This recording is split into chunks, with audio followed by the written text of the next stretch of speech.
Magandang araw kaibigan. Ako nga pala si DJB ng Barangay Inspiring Stories at ito ang ating kwento. Sa probinsya nila Emily, ang karaniwan na hanap buhay ay ang pagsasaka ng kape. Mabuti na lang, may namanang puno ng kape ang nanay niya na galing sa yumao niyang lolo. 25 piraso yung tanim nitong puno ng kape na matatagpuan pa sa kabundukan. Kaya kapag nag-aani na sila ng kanyang nanay, ay umakyat sila ng bundok. Pagkatapos, binibilog nila ang bunga at makaraan nito'y tatatarin na nila hanggang sa makuha ang buto. Ang buto nito ang binibenta nila sa suki upang magkapera. Kasalukuyang high school pa lang nito si Emily. Sila na lang mag-ina ang magkasama sa buhay dahil matagal nang sumakabilang buhay ang tatay niya. Kaya naman nagsusumikap sa buhay ang dalaga, lalo na't malapit na siyang matapos sa sekundarya dahil isang grading na lang. Isang hapon, habang naglalakad na siya pa uwi at habang gumagamit ng cellphone, may natanggap siyang mensahe galing kay Aliana.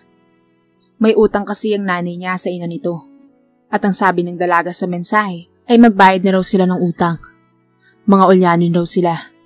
At nilalait pa silang mag-ina na mosang.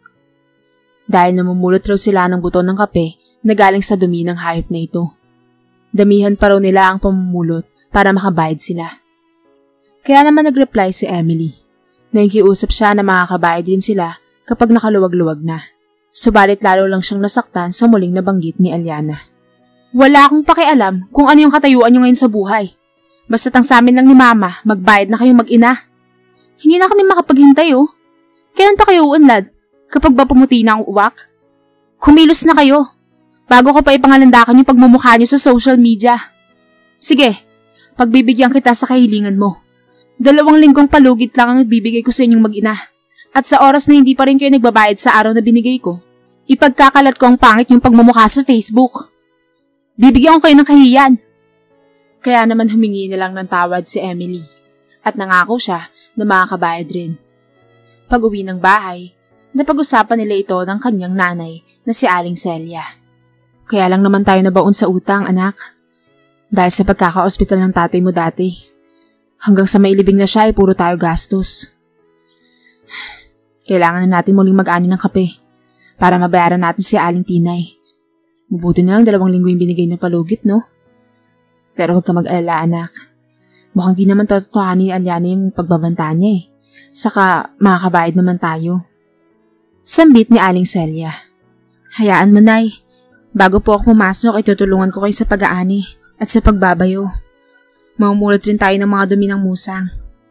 Mas malaki kasi yung halaga nun kumpara sa regular na kape. Tugon ni Emily. Ngunit pinigilan siya ng ina. Ayon dito, tuwing walang pasok na lamang siyang tutulong at baka malate pa siya sa klase. Tama nga naman ito. Kaya't ipinag-ingat niya na lang ang ina sa oras na aakyat na ito ng bundok. Dahil sa iniwang mensahe sa kanya ni Aliana, hindi na siya nakapaghapunan ng sandaling iyon. Iniisip niya kasi, paano na lang kung hindi sila makakabayad. Kinabukasan, nagising siya ng 8:00 ng umaga para muling pumasok sa eskwelahan. Pagpunta niya sa kusina, nadatnan niyang wala roon ang ina. Meron lang siyang nakitang isang piraso ng papel. At nang kunin niya yon at basahin, nalaman niyang sulat ito ng ina na nagpaalam na umakyat na ng bundok para umani ng kape. Matapos niyang mabasa iyon, ay biglang nangilid ang luha sa kanyang mga mata. Nakaramdam siya ng awa sa kanyang ina. Nang dahil sa pagiging mahirap nila, kahit may edad na ito ay kumakayod pa rin na parang kalabaw. Nag-aalala pa nga siya dahil mataas ang puno ng kape at sadyang pahirapan kung umakyat. Sa maling tapak pa lang sa sanga, may posibilidad na baka mahulog ito. Ngunit nananalangin si Emily na sana ay hindi iyon mangyari sa ina. Kumain na siya ng agahan at pagkatapos nito ay pumasok na siya sa eskwelahan. Tanggapan na ng kanilang card record sa araw na yun. Nagtapos na kasi ang 3rd grading. Laking dismaya ng dalaga sa kanyang nakita dahil bagsak na naman siya sa math. Inaamin niyang pagdating dito ay mahina siya. Kahit anong pakikinig ang gawin niya sa subject na ito, wala talaga siyang nauunawaan. Para bang hindi rumerehistro sa utak niya kung paano ito matutunan. Palagi na lang siyang 73 sa math. Hanggang sa narinig niya na nag-announce ang advisor nila. Ang sabi nito, Kung sino man ang may problema sa subject ay kausapin mamaya ang teacher na yun sa faculty. Para kako may maipapayo ito kung paano makakapasa. Kinakabahan naman si Emily na kausapin ng teacher nila sa math dahil masyado itong estrikto. Pero alang-alang sa grado, pagkatapos ng kanilang klase ay sinadya niya ito sa faculty kaya't makausap niya si Mrs. Valdez. Naku Ineng, masyadong mababa yung grade mo at lagi kang lagpak. Mag-4th grading na oh. Mukhang di kaya ata makakapasa sa high school dahil may isang bagsak ka sa main subject mo. Sambit ng kanyang teacher. Pakiusap po, Ma'am Valdez. Sabihin niyo po ang dapat kong gawin para makapasa. Ayoko po kasing bumagsak eh. Gagawin ko po ang lahat para makabawi. Aminado naman po ako na mahina ako sa math. Lahat naman po ng tao ay may kahinaan sa anumang aspeto. Kung pa pwede lang po, sana magbigay na lang po kayo ng special project. Maluhaluhang pagsusumamo ng dalaga. Sige, magpapagawa ko sa'yo nun. Pero tuwing Sabado at Linggo, dapat nasa bahay kita. Personal kitang tuturuan sa dapat mong matutunan. At kapag nalagpasan mo yun, makakapasa ka. Tugon ng guro na marahil ay naawa sa kanya. Mabait naman kasi sa klase si Emily. Hindi siya pasaway na gaya ng iba. Perhaps the motto of this teacher is that attitude is more important than intelligence. Kaya't yun nga ang nangyari. Pagsapit ng Sabado at Linggo, nasa tahanan siya ni Mrs. Valdez. Tinuturuan siya ng mathematics and at the same time ay pinapagawa ng gawaing bahay. Hanggang sa natuto naman siya kahit papaano. At dito na siya binigyan ng special project. Kaya naman kahit may kahinaan siya sa math at nang dahil sa ibinigay na pagsubok ng kanyang guro, nangangako itong ipapasa na siya sa 4th grading. Hanggang sa sumapit ang ika-2 linggo, kung saan ay kailangan na nilang magbayad kay Eliana. At dahil hindi nakakasama si Emily sa ina sa pag-aani ng kape dahil sa pagiging abala rin niya, hindi ito nakarami ng ani. Kaya't kalahati lang ng kanilang utang ang nabayaran. Kaya't nung nakabayad na, pinag-usapan nilang mag-ina ang tungkol dito. Ano pong sabi ni Eliana, Nay, nang makabayad ka kanina? Tanong ni Emily. Wala naman siyang sinabi anak, pero nakita ko sa mukha niyang hindi siya nasiyahan dahil kalahati pa lang yung nababayaran natin. Tugon ni Aling Celia. Ganun po ba, Nay? Hayaan niyo na yun. Ang mahalagay wala naman palang sinabi. Hayaan niyo, Nay. Kapag may oras na ako, tutulungan ko kayo sa pag-aanit sa pagbayo ng kape para mabayaran na natin ang kabuuan ng utang natin. Sambit ng dalaga. Ano ka ba? Hindi mo na kailangan tumulong anak. Abala ka rin sa pag-aaral mo. Tuwing Sabado at Linggo naman, nagtutungo ka pa kay Mrs. Valdez. Huwag kang mag-alala anak. Kaya ko pa naman eh. Sambit ni Aling Celia. Pagkasapit ng gabi, matapos maligo na Emily, binuksan niya ang kanyang cellphone. At laking gulat niya nang meron siyang nakita sa Facebook na post ni Eliana kalaki pang litrato nilang mag-ina. Ayon sa dalaga, ang kakapal raw ng mukha nila dahil nalalakas nilang mangutang. Inuunaw pa raw nila ang luho bago magbayad. Kagaya na lamang raw ni Emily. May laptop, bobo naman raw sa pag-aaral. At nabasa ni Emily sa comment section na marami ang nagalit sa kanilang mag-ina. Ang ilan pa nga ay ginagatungan pa ito sa pagko-comment ng makapal umano ang kanilang pagmumukha. Karamihan sa mga naghahayag ng ganun ay kamag-anak ni Eliana o di kaya kaibigan. Siya nga pala, simula kasi nang magbanta si Eliana, inaraw-araw na ni Emily ang pag-check sa timeline nito kahit na hindi niya ito FB friend. At nangyari na nga ang kinakatakutan niya. Nag-post na itong si Eliana ng paninirang puri sa kanila. Gusto mong mag-comment ni Emily na hindi yun totoo at gumagawa lang ito ng kwento, hindi niya magawa dahil baka lalo lang magalit si Eliana. Kaya't hinayaan niya na lamang iyon. Hindi niya na binanggit pa sa ina dahil baka problema pa ito. Kinabukasan, pagkatapos ng klase, dumiretso si Emily sa faculty room ni Mrs. Valdez. At kahit hindi ito attorney, natanong niya kung may kaso ba ang paninirang puri. Ang sagot naman ni Mrs. Valdez ay meron raw at iyon ay ang libel o slander. Abay, ba't mo naman natanong yan, iha? Meron bang naninirang puri sa'yo? Tanong pa ng guro. Kaya't napagpasya niyang banggitin iyon. Paano po kasi? Sinisiraan po kami ni Eliana. Ito yung taong may pinagkakautangan kami.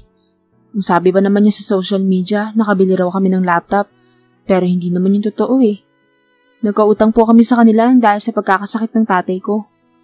Nahulugan naman po ni nanay kahapon ng kalahati ng utang namin eh, pero pinost niya pa rin po kami. At dahil dito, Sinabi ni Mrs. Valdez na walang karapatan si Aliana na mag-post ng ganun kahit na may utang pa sila.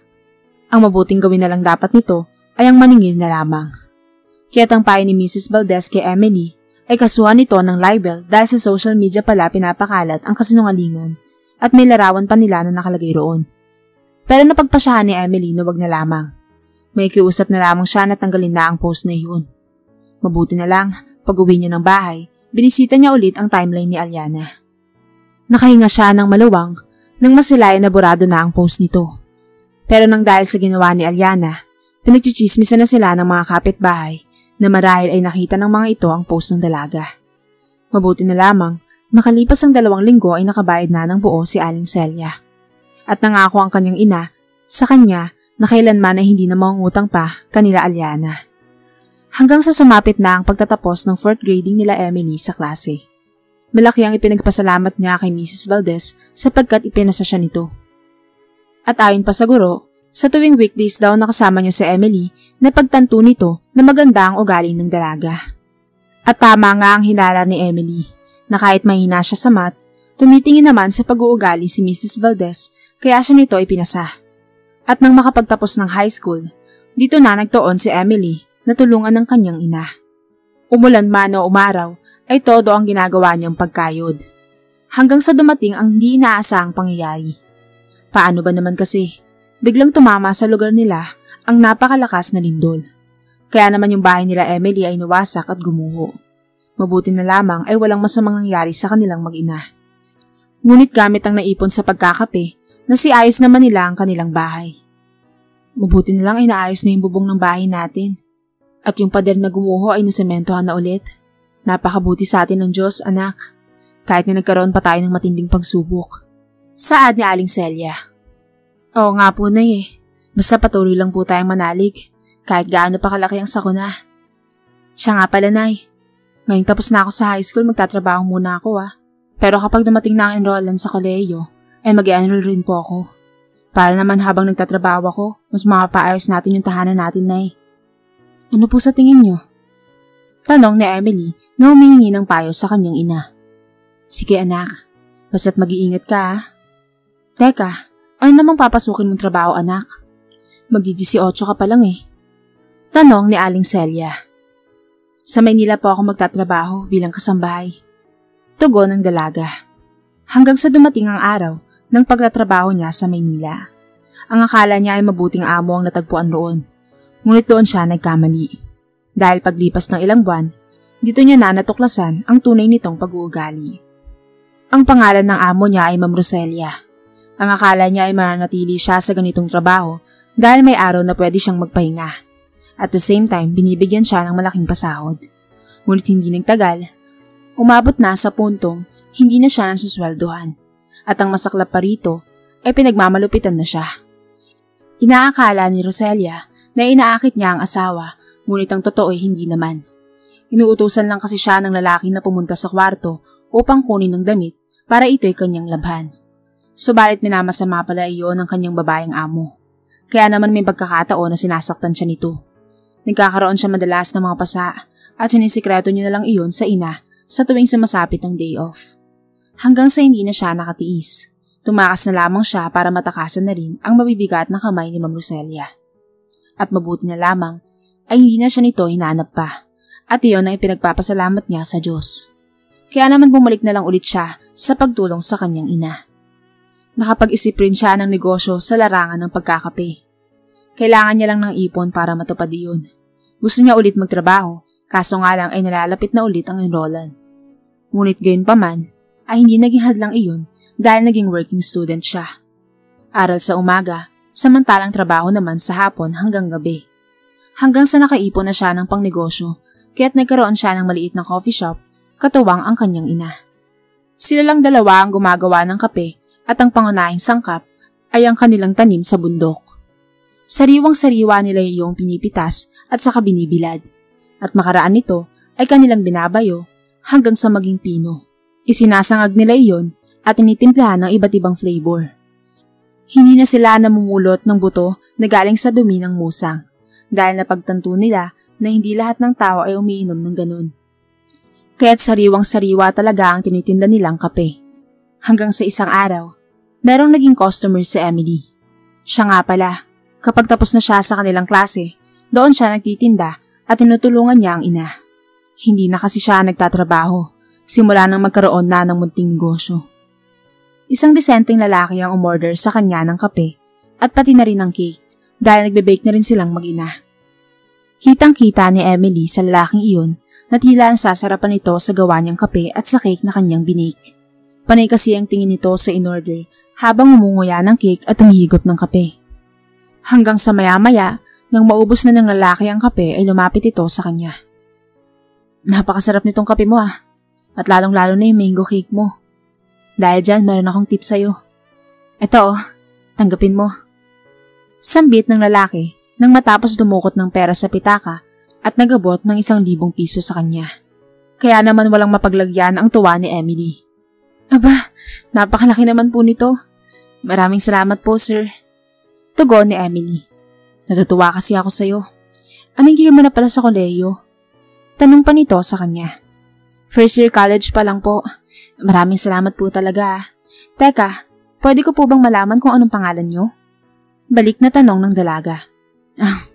Secret muna. Basta ang masasabi ko lang sa gawa mo ay napakasarap. Daig pa yung mga mamahaling coffee shop. Sambit nito, sabay labas na nito at sumakay na sa kotse. Kaya't napataas na lamang ng balikat si Emily. Ano kaya yung ibig sabihin nito na secret muna? Para bang sa loob-loob niya ay magiging magkakilala rin sila balang araw. Hindi niya akalain na sa magarang lalaki na katulad ng taong yun, magugustuhan nito ang simple niyang coffee shop. Hanggang sa maya-maya ay nilapitan siya ng nakangiti niyang ina. Sabay sino yun anak? Ikaw umamin ka nga? Nakuha naman ni Emily ang ibig sabihin ng ina. Kaya't napakunot siya ng noo habang nagsasabing, Ngayon naman kung ano-ano iniisip niyo. Ngayon ko lang po siya nakilala at nasarapan lang po siya sa ginawa nating kape at cake. At tingin ko pa nga magiging suki na natin siya At saka mukhang maedad na yun. Ano naman kung maedad na siya? Mukha pa naman siyang 27 anyos at ikaw ay 18 pa lang. Ang pag-ibig ay walang pinipiling edad. Paalala ni Aling Celia na tila pinipilit pa siya na makipagrelasyon doon. At di nga nagkamali si Emily sa hinala. Naging suki na niya ang misteryosong lalaki. Ngunit minsan lang itong bumibili. Pero kahit ganun ay malaki naman ang binibigay nitong tip sa kanya. Subalit hindi pa rin niya alam kung ano ang pangalan nito. Para bang napaka-misteryoso nitong tao. Hanggang sa isang araw, habang nakasakay sa tricycle si Emily at galing siya ng palengke, nagulat siya nang mapansing lumiko ito ng daan at mabilis ang ginagawa nitong pagharurot. Dito ko natuba ng dalaga na marahil ay meron itong masamang binabalak sa kanya. Hindi naman siya makalundag dahil mabilis ang pagmamaneho nito at baka disgrasya lang ang aabutin niya. Kaya naman ang huminto na ito sa hindi pamilyar na lugar ay bumaba na siya. Ngunit hindi niya inaasahan ang naging tagpo. Paano ba naman kasi? Nang aktong nakalabas na siya ay naghihintay na pala ang lalaki sa kanya. Ang ginawa nito sa kanya ay inawakan siya nito ng mahigpit sa braso at nang siya ay nagpupumiglas, bigla siya nitong sinikmuraan ng ilang beses. Kaya naman ang hina siya. Kaya iyon ang naging pagkakataon ng lalaki para siya ay dalhin sa talahiban. Wala pa namang tao sa lugar na yon para mahingan niya ng tulong. Ang tanging nagawa niya na lamang ay ang umiyak habang dinadala siya sa kubling lugar. Hanggang sa huminto na ito at unti-unti na itong naghuhubad. Nang maya-maya'y nabuhayan ng loob si Emily nang makita ang sasakyan ng customer niya sa coffee shop. Dumaraan ang sasakyan na yon sa lugar na ito.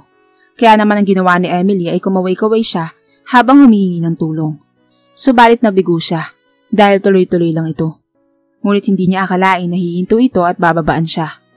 Maya-maya pa, lumapit na sa kanila ang disenteng lalaking ito at tinutukan nito ng baril ang kumikidnap sa kanya. Bitawan mo yung babaeng yan. Kung hindi papaulanan kita ng bala ng baril ko. Sabi ko, bitawan mo siya. Paninindak nito sa lalaki.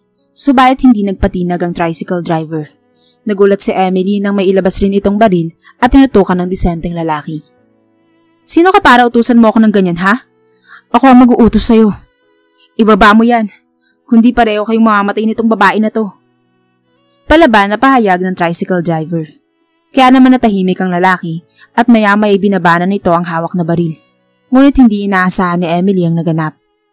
Binaril ng tricycle driver yung taong tumutulong sa kanya, kaya't napasubsob ito sa lupa. Nagsisisigaw si Emily sa nasaksihan. Nagkaroon siya ng trauma dahil unang beses pa lang niyang nasaksihan sa tanang buhay niya ang may mamatay sa kanyang harapan.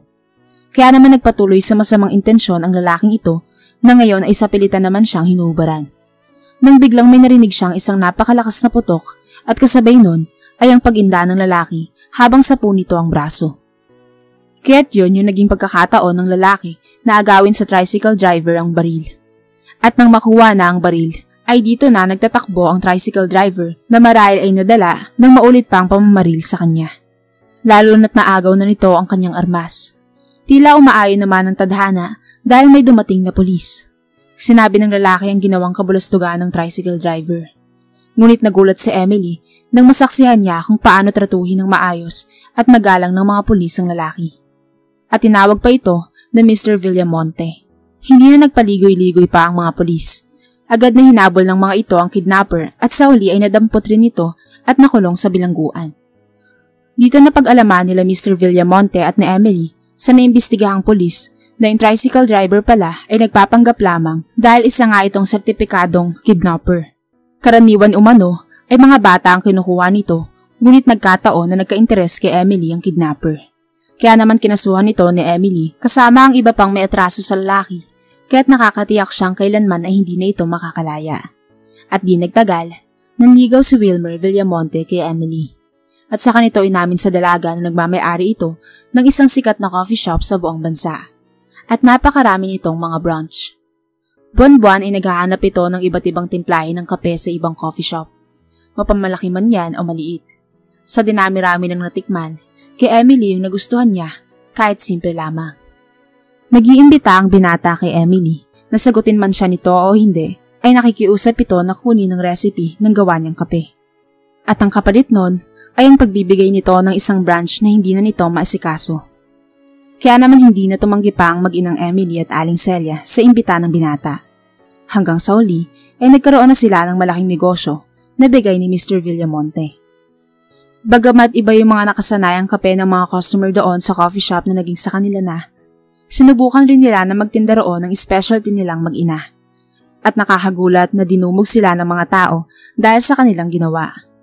Bagamat abala sa negosyo si Emily, nagpatuloy siya sa pag-aaral hanggang sa siya'y makapagtapos na. At dito na naging masigasig si Mr. Villamonte sa panliligaw kay Emily. At dahil mabait naman ang binata, ay sinagot niya na ito. At dahil sa pagiging masipag ng dalaga sa negosyo, nakapundar na siya ng sariling lupa, sasakyan at bahay sa paglipas ng ilan lamang na taon. Sino ba namang mag-aakala na ang dating baon sa utang, minamaltrato at hinahamak, ngayon ay isa ng matagumpay na negosyante.